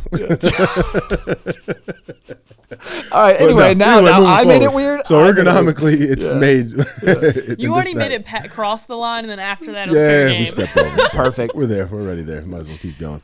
But yeah, so the mold of his hand was the front end of this, and then ergonomically just makes sense. It's something that when you grab it, I don't have to teach you or tell you to grab it. Everything just places and moves and lands right where it needs to fit. Yeah. Right. Lefty or righty, all one and the same. So yes, ergonomically at that point, you get the 2 points of contact just by having your hand in the right place between the thumb rest and then the front end portion of that. And then, like you said, you have the pistol grip, and then you have your stabilizer stock, or if you're doing a short stabilizer also. Yeah. So it's definitely something that he put a lot of thought into this. I mean, this is his baby. Yeah. Oh yeah. He definitely, I mean, he does great things with it. As anybody who knows Mr. Hartman, I mean, he was in Israeli Special Forces, he was a sniper out there, retired lieutenant colonel. And, I didn't know he was a retired lieutenant, or did I know that? I don't. Does it say it on the box? Because I feel like I saw it like lieutenant colonel or something. Yep, it's right up there on the top. Okay, yep. I thought so. All right. And I mean, when it comes to shooting, Mike, you could do it. When it comes to long distance shooting, man, that guy. We did a couple of videos. I don't know if you saw the one we did, the balloon video. No, I where didn't we see shot. We had two balloons set up, one on a string. He shoots the string, and it hits the balloon before it hits the top of the range. No way. We did it. So at what distance? It was at like 10. I don't give a shit what distance. It's hard as hell to do. Hit the string and then hit the balloon. Yeah. Wait. Exactly, Because you were talking about like the long range. Because I thought he was like on something like. Oh no. Either way, regardless, he probably could have done that shot too. Wait, was he doing it with a pistol? Yeah, he did it with a conversion kit. With the conversion Yes, kit. did it with Oh the conversion man. kit. All right. So yeah. Either So way, it that's hits still the going to string, be. Yeah. releases, and it hits the balloon before it disappears up into the freaking range. So funny story is we get him to do it. So it took us a couple tries to get it right. So every time we put the tape on the friggin' balloon to break off, we have to go catch the balloon, bring it back down. Yeah. So we get it right, and me and this new guy, I'm supposed to be recording, but at this point in time, I'm looking at him, and I'm like, "Did you get that?" And I wasn't recording, and he actually shoots the thing as we're sitting there talking and arguing, trying to get this thing right. And he goes, "Did you guys get it?" It's like, "You fucking idiots." I'm like, damn, dude. Well, now you got to do it again. Yeah, now we got to do that. He actually did it twice, Yeah. which is pretty friggin' impressive, because even hitting a string with a bullet was impressive. And then he did that twice. So, Dude, I his feel like shooting is pretty friggin' I good. feel like that's something I want to try. You should. I want to try. I think that's like a challenge coming right now. I think it will be a challenge. The Mikey Hartman challenge. Yeah, the Mikey Hartman challenge. I like it because when we hung out with 22 Plinkster a couple years ago, he had me take one of his 22s, and he's like, "We're gonna split a playing card in half." And I split it like 3/4 in half. Right. It was close. I grazed it, and I was like, "Yeah, good enough. I'll take that." But yeah, this guy's over there just like pop, put up another one, pop, and I'm over here like, it's a playing card that's bladed towards you, and you're like, I'm over here like, where is it? Yeah, can't see the damn thing. Yeah, I got a floater over here blocking where I need to look. You know what I mean? Because I guess. don't I have think actually the it's best what eyes. But yeah, I'm just taking a guess. Again, I kind of subscribe to the accuracy through volume. So Makes sense. Just a lot of bullets. Put dude. it right in the same area. Soccer ball trauma. That's what we need. That's right, man. Yeah. All right. So we talked about the ergonomics behind the micro conversion kit a little bit, and it is an ergonomic system. I like it quite a bit. And then when we saw you at SHOT Show, you guys had like a prototype, or you had like a 3D rendering of the Agada. Correct. So that's our PCC rifle. It's probably gonna be the second one we come out with, because we have another one. I'll talk about that in a second. So the Agada is, again, one of Mikey's babies that he actually made up last year around SHOT Show, and it's a different stance. So as we know, I mean, as Americans, we take our position in shooting rifles a certain way. So the whole dynamics behind it, I wish I had one with me to actually do it. It's more of a fighting stance. Yeah. Because naturally, what do we do? We get into any position, defending ourselves, you get into a fighting stance, such as UFC fighters, boxers, so on and so forth. So he built it where it could be lefty or righty, in the aspect of that you're in that stance. So your trigger pulls downwards, your master grip is going to be a downward hold on the rifle, and then you have your forward grip, which is going to be adjustable. It's another scenario that you're going to be holding more of a upward grip on it. It's going to be the 9mm, a 10mm, and a 223 eventually. Oh, wow, really? Yeah, so we're going to do all three of those. I think the 10mm is going to be the hot seller. 10mm, because that round is a cool. freaking. It's hot, dude. It's a hot round, and a lot of people like that, especially hunting, so on and so forth. Yeah. And then after that, we also had the Apollo, which is going to be our. Yeah, you haven't seen that one yet. I haven't seen that one yet. You got to bring that one out. I'll have to get it on the computer. I didn't bring it with me, but I'll have to get you on a computer and take a look at that. That's going to be our PCC. That's going to be out before the Agada. Really? So we should hopefully have that out by the end of the year. Okay. I'm hoping by SHOT Show we have something to show you guys with that. Nice. Another 9mm, 10mm, 223 we're going to have with that also. It's going to come in a 16, 10-inch, and then it's going to have the 10-inch with the suppressor on it. Oh, cool. That's the plan. So that's going to be we're going to start getting into the gun industry here and start producing some real guns here. That's pretty cool. So these are going to be actual serialized items. These are going to be actual guns. The actual guns, correct. So can you explain the Apollo? Like, how is it? Apollo is going to have the same look as the MCK. So if you wanted to have the MCK design on it, so the mag area is going to have a similar look to this. And again, it's not fully designed yet, so I can't give you the ins and outs of it. We're potentially going to have the collapsible stock on that, and since it's going to be an NFA item at that point in time, we're going to have the collapsible stock on it, and it's going to come in again 16, 10, and then the 10 with the suppressor on it also. That's cool. So yeah, it's going to be a fun little project we have. And right now we've got the design team on that, engineering team working to get that done. So I can't give too many details on it because it's not fully done, but guns are coming from MCK soon here. That's cool, man. From CA, yeah, dude. That's super cool, dude. So yeah, I'm excited to see that, and I'm sure. I mean, we carry so many of CA's products as it is. I'm sure we'll get a few. You 100% will have a few. Yeah. I'll be coming down again. We'll do some shooting then. Oh yeah, we definitely will, man. Because that's what we'll do with the Apollo. Then we'll do the Mikey Hartman challenge. There we go. We'll do it with like if you can bring. We'll have to bring Mikey out here. Yeah, dude, absolutely. And. Yeah, I'm just thinking with a 5.56, that'd be even more difficult than, with like a. We just need to make sure we get a really precise optic, I need like a half MOA optic, It's all you, brother. I'm not taking that shot. You put me in a room, I'll take out everything I need, but long distance is all you. Well, I'm just saying, hey, if you got the balloon there, you got the string. I feel like once I cut the string, I'll be able to hit the balloon. It moves a lot faster than I thought. Yeah, I thought it's like, it's one of those to hit the string, I'll see the balloon. By the time I look at the balloon, I'm like, shit, it's gone. And it's we'll see in Clone, we putting weights on the bottom of the balloon, like right on, or put it in the balloon. He'll be like putting right weights. there. It's like all of a sudden it doesn't even move. I'm just that quick, guys. Yeah. What are you talking about? Wait, what fell out of it? We'll have that. That's just a bullet. It's fine. Ryan, cut the video. We'll have our production assistant as I'm trying to shoot at a balloon, accidentally hitting the steel pan back exactly. there, making it look like dude, this isn't the time, man. God, what is wrong with you? It's supposed to pop, not ping. Yeah, dude. Oh shit, my bad. Pop. Yeah, a lot of editing go into our videos, that's for sure. But man, no, I'd be super excited to try out the Apollo and the Agadah once it because it's a very so for everybody listening or watching on YouTube, go check out our SHOT Show coverage with CAA here, and you'll see Aaron and Katie. Yep. Each other's first interviews. Our first interviews. We didn't even know it. Yeah. Look at that. We made a connection that day. We didn't even know it. Didn't even know it, man. And you'll see again. It's a soft prototype of the Agadah in that video, right? Right.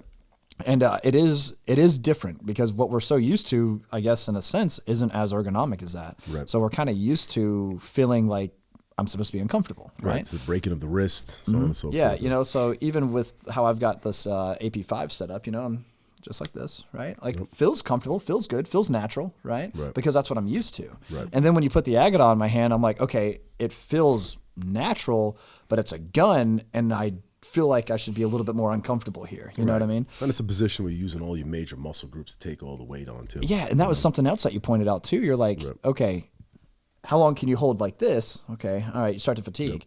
How long can you hold like this? Exactly. And I was like, if I had to aim down on a target and hold that for any length of time as there's negotiations or whatever else, I'm like, I could probably do that for a while. Versus a lot more comfortable over this, Exactly. I'm like, okay, all right, I see the method behind the madness here. So yeah, I'm curious to see that actually shoot. And you did say too that you can have it in like a left hand or right hand configuration. Right, it's going to have ambidextrous configuration on it. Okay. Well, that's actually pretty cool because that was the other thing I thought too. I was like, well, what if I'm left-handed? What happens? Got to buy a lefty.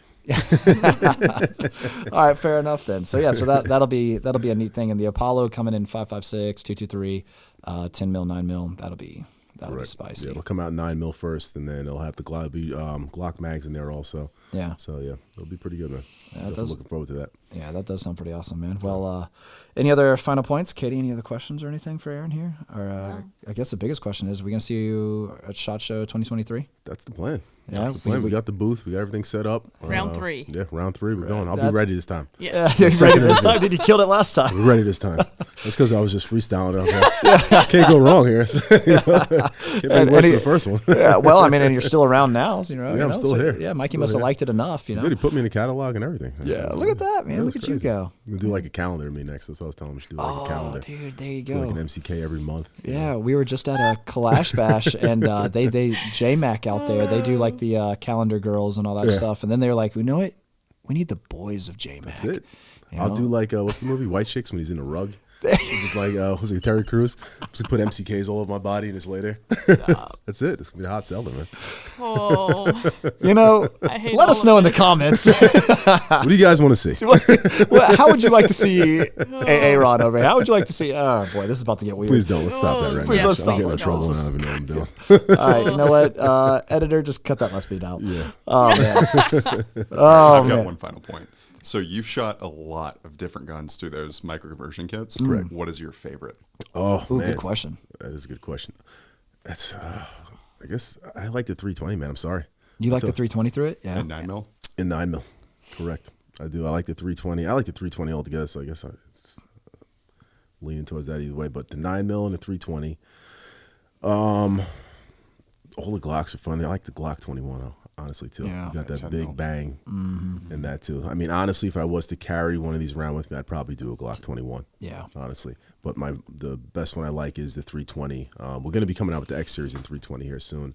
But, yeah, I had to go with 320 on that one. Dude, yeah, I agree with like probably the 10 mil though, because that round packs a punch. Oh, yeah. You're going And to drop whatever you hit with that. oh yeah, you know, yeah, you're absolutely right about that. And I don't know, it seems like 10 mil, which has actually been around for a long time, is finally starting to like Pick up some gain traction. yeah, exactly. I was going to say gain some traction, and it's like, okay, well, it definitely deserves that, Yeah. you know. And you know, I'm thinking to myself, if I want to pack as much power as I possibly can in a compact package like what the MCK offers, it's kind of like that makes sense Make that without one-round count. without having to worry about over penetration again for your school resource officers. You want something that's going to pack that punch. Maybe I keep a Glock 19 as a sidearm or whatever else, and I just have something that right there in a 10 mil, dude. Yeah, that's pretty solid. Makes sense, man, especially with the 40 round kind of fading itself out a little bit. Yeah. I think the 10's new round. That's where everybody's going to want to go. Yep. You know. Now, you mentioned the 21, which is 45. So do you Oh. like the 10 mil? I'm sorry, more the 20. or the, Yes, the 20. I'm sorry. It's the 20. Yeah, okay. okay. Yes, the So 20. I was Yeah, I making wasn't sure. paying 21 is attention. 45. Because you're I right. talked to you about this before, Yes. so I knew what you meant. Yep. Yeah. I did. Good catch on that one. Sorry. I did mean the 20. The Glock Dude, yo, 20. Glock's got so many dang numbers, man. That is true. See why I like SIG? I was It's a just- modular system. Everybody sits in one right. Yeah. Goes on and on. But yes, the Glock 20, I would definitely go with the Glock 20 with 10 mil round. But with our Glock 20 and 21 do actually fit the same MCK chassis. So Oh, that's that is cool. something, yeah, that is something. You And gotta then, put and in. you know, and the 10 mil's a heavier recoiling round, and then all of a sudden you put that in a stabilized system like this with the conversion kit, and all of a sudden you got that advantageous control. Again, the 4 points of contact, Exactly. like you've talked about. It makes sense. Exactly. Makes a lot of sense. So that's super cool, man. Yeah, I'm glad you guys covered that also, because a lot of people, they don't realize we make so many different MCK manufacturing models. Yeah. And most people think it's just the Glock. And we get that so much that people Yeah. are like, wait a minute, you make it for a shield too? Like, oh shit, wait a minute, you have a 365, a 320? We had no Right. idea. You know, so a lot of people have, I mean, our second hottest seller besides the Glock is Taurus. It's Oh, I crazy thing. believe it. Dude, Taurus puts out a lot of guns. Yes. A lot of guns. They're We didn't affordable know. and they Me work. personally, I had no idea. It was like I was like, oh, maybe SIG's next, or maybe Smith and Wesson or something like that. But yeah, Taurus. I mean, Yeah. it's the G2, the G3, the G3C, and the G2C are very popular when it comes to that. You guys were making or are already making high point ones? No, we haven't made the High Point one No? yet. The next Okay. model coming out is going to be the Koenig that we should have. Oh, Gotcha. yeah, that makes sense too. Canik, Yes. I think Canik is like our, It's one of our top sellers. dude, if not our top selling pistol, I think. Yes, we're going to have to get you guys laced up with a couple of Koenigs because that's coming out with the TP, the Meta, and the SF models Yeah. we'll have for our conversion kits. So that's definitely going to be a hot one. That's cool. Yeah. So have you tried so this is something that I'm just asking personally, you know, have you tried like a Glock 18 through one of these just yet? I would love to. Because I'm over here I like, have you know not what, yet, man, but- because I've shot a Glock 18, and the first round might be on target, but the second, third, fourth, and the 17th, Yeah. nope. And It I'm sounds like, cool. It looks great coming out of them. oh yeah, it's a lot of freaking fun. Yeah. But I can tell you right now, having something like that that would be cool. That would be a lot of fun. We definitely have to get our hands on. We've had a couple of guys actually utilize them. Yeah. And do that. We don't have one on hand right now that we've done, but it'll definitely control your recoil a whole lot better. I can tell you that. Oh, that's definitely true. There's a couple of videos out there. I don't remember who I saw them from or anything where they've actually put the stabilizing kit, the conversion kit on a Glock 18 or Glock 18 and the kit, and you know, it runs. And it's like, oh snap. I will say we're definitely looking into it, though. Yeah, okay. It's definitely being looked in. I've definitely made a point about it. We have a couple of the guys that were like, yeah, we need to get one of those in here now. Yeah, man. And do a burn down, dude. See how long it takes, Piggybacking off of that, the Franklin Armory binary trigger. Oh, why didn't I even think of that? Yeah. That might be cool. That would be cool there. So Franklin Armory, actually, Brandon, I got to get back to Brandon. He emailed me. But over at Franklin Armory, yeah, dude, they've got the binary firing system for Glocks now. So, pop, and which I think would be a lot of fun too. And I've shot it, and it runs really, really well. SHOT Show. They had him at SHOT Show this year, and Gaston Glock himself walked over there, and Brandon was like, "Oh God, oh God, oh God, oh God," and Gaston shot it and was like, "This is really cool. Good job." Like grab this shit. Fun endorsement. Yeah, it's like he was thinking over there, like, here comes the patent infringements, here comes this. He was like, "No, this is really cool, man. Yeah, good job." Nice. I'm like, "Oh, sweet, cool." Yeah, and then we got hit with trivia. But anyway, At least in NRA they had the Gen 5. yeah. So I mean, there was that. And a Wheel of Fortune. I missed that. No, they didn't. Oh. No, but they just got to keep continuing it on. Oh God, dude. Yeah, well, I'll be excited to see what Glock does for 2023 SHOT Show. Oh man, hey, you know what? For all of our viewers on YouTube, just go ahead and drop what you think Glock should do. All right. I wasn't available to talk about this, but Graham and Katie covered it. Mm-hmm. The Glock AR. Did you see it? I actually did, yes. I saw it last week. I saw it for the first time. Right. So when this podcast is coming out, this is old news. Right. But at the same time, we were like, oh, snap. Right? Mm-hmm. Look at that. Glock getting into that game. And it actually looks like a pretty decent gun. I think it's pretty cool. I think some people were complaining like, oh, I have to remove my rail to adjust the gas system. And it's kind of like, yeah. I don't know. I don't know if that's a big deal. And that's a theory, too. Yeah, it's a theory. We don't know if that's actually... Yeah, because we have no idea. We've seen, literally 2 pictures. Right. And what was that comment you made earlier? People always got to find something to complain about. Oh, yeah. Complain. Yeah. There'll be complaints somewhere. Yeah, saving your life. It's fine. I'm going to complain. One of my buddies in the Marines with me, Hodge, if you're listening, buddy, hey, we'd be celebrating. We'd be having a good time, right? We'd be absolutely miserable out in the middle of the desert or something, and somebody brings us a cheeseburger, and after we've been eating MREs and everything, and be like, oh, it's not a double cheeseburger? And then it's just like, bitch about anything. Yeah. Like, dude, just be grateful. Right just be grateful that you're getting drug out by your hair and your bra and you're alive. You're not being drug out in a body bag. Right, exactly. All right?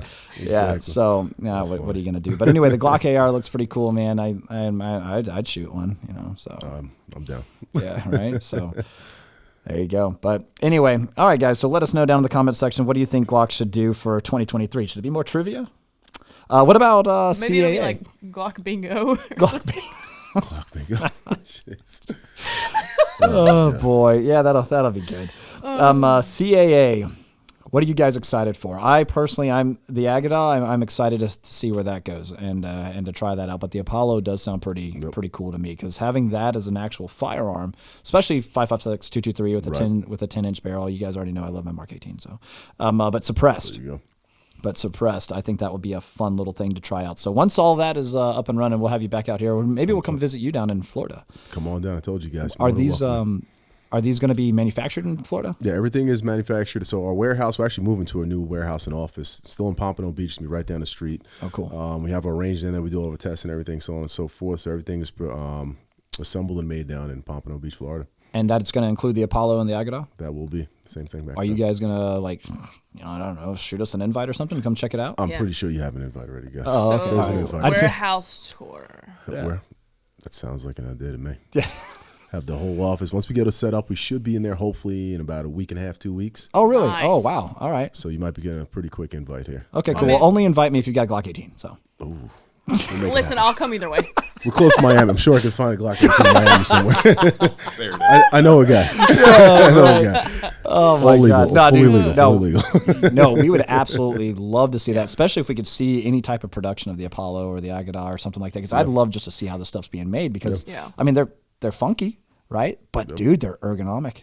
So I'd be happy to see how they're made, and of course shoot them. So yeah, as soon as we get it up and running, man, I definitely will have you guys come down. I'll talk to Mike. We'll set you guys up, have you come out, go hang out, and then grab a bite to eat in Miami, something, guys. Yeah. Nice. Show you the beach. Sweet. It's humid out there, though. Be careful. It's a little humid. That's all right. It's almost November. It is November. The humidity chokes you out there. So. That's one thing I couldn't get used to is the humidity. Yeah. It's bad. Get out of the shower, walk outside Yeah. the house. I need another shower. Oh, dude, it's terrible. And I sweat for anything. If I think too hard, I start sweating. So I can't imagine what it's like out there. See, the weather here's what I described, right? Yeah, it is. It actually was. It actually was that. How did you describe it? He said, what's the weather like there? I said, well, it's about 50 in the morning. Yeah. And then I goes said, then up it and gets back drops to off. 75, and then it gets back down to about 60. Yeah. Yeah. That's Yeah, how that's 'cause I falls was are down there. I here was in like, North oh, it's Carolina. warm there, but like, I'm gonna go up there in shorts and flip flops or something and be freezing. So I don't have my jersey skin anymore. So Yeah, I was gonna say, if you're coming up from Florida, don't bring your shorts, man, Yeah. because you've already got it. You're acclimated to Florida weather. You're gonna come up here and be really upset. Yeah. But cool, man. I think we can leave it off there. Aaron Suozzo, everybody, thank you, man, for coming by, hanging Thank out you, for guys. a bit. Definitely appreciate it. No, this has Thank been you great. guys a And, lot. Yes, sir. yeah, and For of my course, second podcast, man, it was a great time. Yeah, It was a great and time. your first one with Byron Rogers, right? Yeah, we did one with Byron. Actually met Byron at SHOT Show also. Oh, did you? Yeah, met him at SHOT Show. Byron's- We clicked I've been up. following him for quite some time. Solid dude. He's a Marine, right? Yeah. Yep. And a solid dude, man. So I'd love to have him out here. Both of y'all, actually, again, I think would be a lot of fun. We should set something up. We'll Yeah, talk and yeah, I set think that'd something up. be a pretty good time. If you guys don't know Byron Rogers, check it out. He does executive protection and all that. Yeah, he right? does executive protection. He does some work with us with CAA and some of our units and stuff. So Yeah, I knew. I'm pretty sure I've seen him on his Instagram and everything. Rock a couple of those and whatnot. Actually, yeah. Before we go, how do we find you? How do we find CAA? You go to our Instagram page. It's CAA USA, and then we have CAAGearUp.com. Okay. And then I'm on there. Just look for Aaron Suozzo. Yeah. That's So it. all right, just go ahead. Spell the last name. Spell Suozzo, Aaron, Aaron. Perfect, man. Well, dude, thank you again, man. We appreciate you guys. And, of course, everybody watching, listening, make sure you check out CAA products at classicfirearms.com. And we'll leave it off there, guys. We appreciate you. And we'll see you next time on the Classic Firearms Podcast. Thank you, guys.